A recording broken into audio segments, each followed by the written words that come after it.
नमस्ते, प्रणाम, हर हर महादेव, जय माता दी, राधे राधे। और देखिए, मैं एक बहुत सुंदर सा, जैसे उड़दी चावल छुआ जाता है, मेरे अवध में गाया जाता है गीत। उड़दी चावल से शगुन शुरू होता है। पहले उड़दी चावल छुआता है, उसी से शगुन से शुरू हो जाता है। उसी दिन से गाना बजाना, चूल्हा चाकी सब कुछ डाले जाता है। उसी दिन से शायद शुरू होता है। वही मैं गाना डाल रही हूँ। बहुत बढ़िया गीत है, आप लोग सुनिएगा और अपना चैनल, मेरे चैनल को लाइक सब्सक्राइब करिएगा और कमेंट में बताइएगा कि मेरा एक शगुन गीत आप लोग को कैसा लगा। बहुत बढ़िया गीत है। पूरा वीडियो सुनिएगा, देखिएगा, तब आप लोग को समझ में आएगा।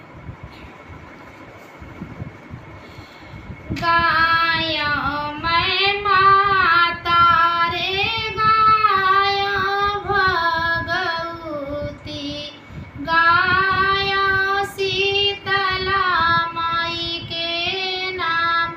माता मैं सुमिरा भगवती, मैं सुमिरा शीतला माई के नाम।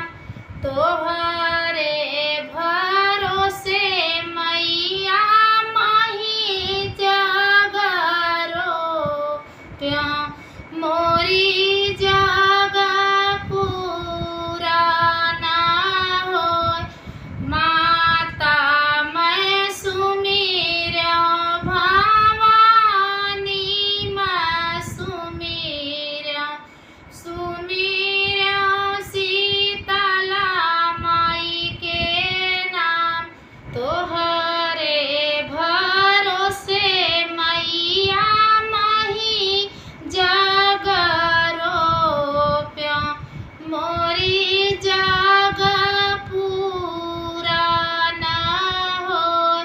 तोहरे भरोसे मैया माही जागरो प्या, मोरी जागा पूरा ना होय। माता मैं सुमिरा भगवती, मैं सुमिरा मैं डीहा बाबा नाम। तोहरे भरोसे मैया माही जागरो प्या, मोरा जागा पूरा ना होय। तोहरे भरोसे मैया माही जागरो प्या, मोरी जागा पूरा ना होय। माता मैं सुमिरा भगवती, मैं सुमिरा सातव देवी नाम। माता मैं सुमिरा भगवती, मैं सुमिरा मैं सातों देवी नाम।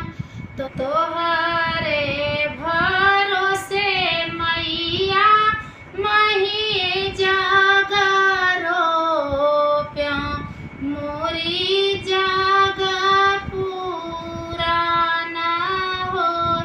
तोहरे भरोसे मैया माही जागरो प्या, मोरी जागा पूरा ना होय। मेरा ये उड़दी चावल छूते समय का गाना आप लोग को कैसा लगेगा कमेंट करके ज़रूर बताइएगा। और प्लीज़ मेरा हाथ जोड़ के रिक्वेस्ट आप लोग से, मेरे चैनल को लाइक सब्सक्राइब कर लीजिएगा। कमेंट करके बताइएगा कि मेरा गाना आप लोग को कैसा लगा।